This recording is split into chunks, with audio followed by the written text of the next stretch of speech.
Selamat datang. Hari ini kami akan membahas negara Bangladesh, sebuah negara yang menarik di Asia Selatan.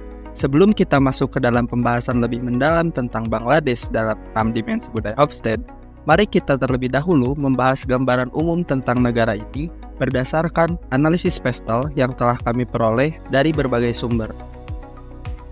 Pertama-tama, mari kita bicarakan tentang faktor politik yang mempengaruhi Bangladesh. Bangladesh meraih kemerdekaan pada tahun 1971 setelah menghadapi berbagai tantangan politik, termasuk lebih dari satu dekade pemerintahan militer. Konflik politik dan ketegangan antara partai-partai politik di negara ini sering terjadi dan mempengaruhi stabilitas politik. Perkembangan politik ini dapat berdampak pada dunia bisnis di Bangladesh, terutama dalam sektor garmen yang sangat penting. Di sisi ekonomi, Bangladesh telah mengalami perkembangan industri yang signifikan. PBB bahkan mengakui potensi pertumbuhan negara ini, dengan rencana untuk menghapus status negara berkembang paling sedikit pada tahun 2026. Namun, negara ini juga menghadapi tantangan ekonomi seperti dampak pandemi COVID-19 dan perang di Ukraina yang telah mempengaruhi harga dan inflasi. Hal ini juga berdampak pada pertumbuhan ekonomi yang diharapkan menurun pada tahun 2023. Aspek sosial di Bangladesh mencakup populasi yang beragam dengan mayoritas adalah suku Bengali. Mayoritas penduduk berusia antara 25 sampai 54 tahun, dan negara ini sedang berupaya untuk meningkatkan tingkat melek huruf, meskipun perjalanan ini masih lambat. Kemajuan sosial ini juga diharapkan meningkatkan daya beli konsumen dengan sektor-sektor seperti peralatan komputer, perumahan, perjalanan, dan asuransi diharapkan akan mendapat manfaat dari pertumbuhan pasar konsumen. Sektor teknologi di Bangladesh masih dalam tahap pengembangan, tetapi negara ini telah menunjukkan pertumbuhan dalam industri teknologi, termasuk ekspor perangkat lunak. Pemerintah juga berfokus pada pengembangan teknologi digital sebagai potensi penggerak pertumbuhan bisnis di masa depan. Namun, aspek hukum di negara ini masih memiliki tantangan, seperti lemahnya aturan hukum dan tingginya tingkat korupsi. Hal ini dapat membuat bisnis sulit untuk beroperasi di Bangladesh.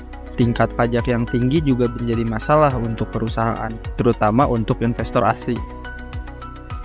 Faktor lingkungan di Bangladesh adalah tantangan serius. Negara ini menghadapi masalah polusi udara dan air yang signifikan, serta dampak perubahan iklim seperti kenaikan permukaan air laut. Ini adalah tantangan yang perlu diatasi agar Bangladesh dapat menjadi tujuan wisata yang lebih menarik dan mengundang investasi asing.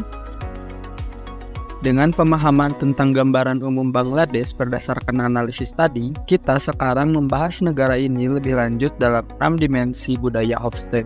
Mari kita lanjutkan dengan melihat bagaimana budaya Bangladesh mempengaruhi berbagai aspek kehidupan di negara ini.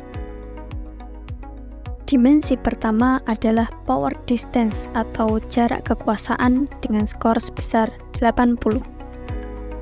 Bangladesh adalah negara yang memiliki tingkat jarak kekuasaan yang tinggi. Ini berarti bahwa masyarakat Bangladesh menerima hierarki yang kuat dan tidak memerlukan pembenaran lebih lanjut. Hierarki dalam organisasi dianggap sebagai cerminan dari ketidaksetaraan yang melekat. Sentralisasi dianggap populer, bawahan mengharapkan untuk diarahkan dalam apa yang harus dilakukan, dan bos ideal adalah seorang autokrat yang baik. Nah, dimensi kedua adalah individualisme atau individualisme dengan skor sebesar 5. Bangladesh adalah masyarakat yang sangat kolektif. Ini tercermin dalam komitmen jangka panjang yang kuat terhadap kelompok seperti keluarga, keluarga besar, atau hubungan yang erat. Kesetiaan dalam budaya kolektivis adalah hal yang sangat penting dan mengungguli sebagian besar peraturan dan peraturan sosial yang lainnya. Masyarakat ini memupuk hubungan yang kuat di mana setiap orang bertanggung jawab terhadap anggota kelompok mereka. Dimensi ketiga adalah motivasi untuk prestasi dan keberhasilan, achievement and success, dengan skor sebesar 55.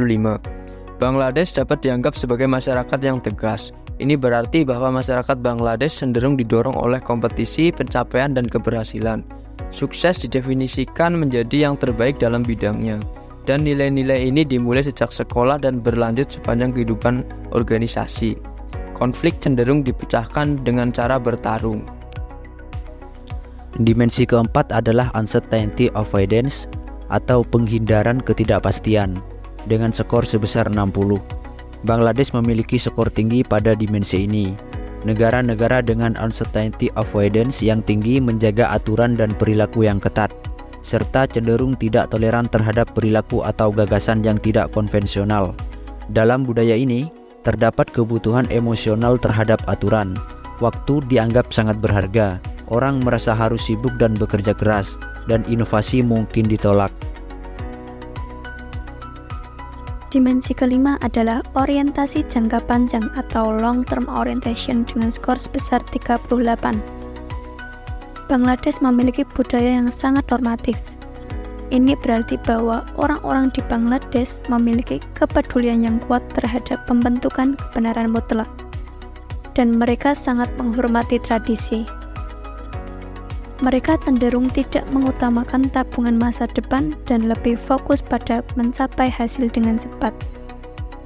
Dimensi terakhir adalah intelligence dengan skor sebesar 20. Bangladesh adalah negara yang memiliki skor intelligence yang sangat rendah. Ini membuatnya menjadi negara yang bersifat terkendali. Masyarakat dengan skor rendah dalam dimensi ini memiliki kecenderungan untuk menjadi sinis dan pesimistis.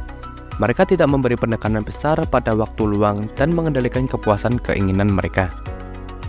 Semua dimensi budaya ini memberi kita wawasan yang lebih dalam tentang nilai-nilai dan norma yang memandu kehidupan sehari-hari di Bangladesh. Ini membantu kita memahami lebih baik tentang masyarakat dan budaya yang ada di negara ini. Terima kasih atas perhatian Anda, dan semoga penjelasan kami tentang negara Bangladesh dapat membantu Anda dalam memahami negara ini secara lebih mendalam.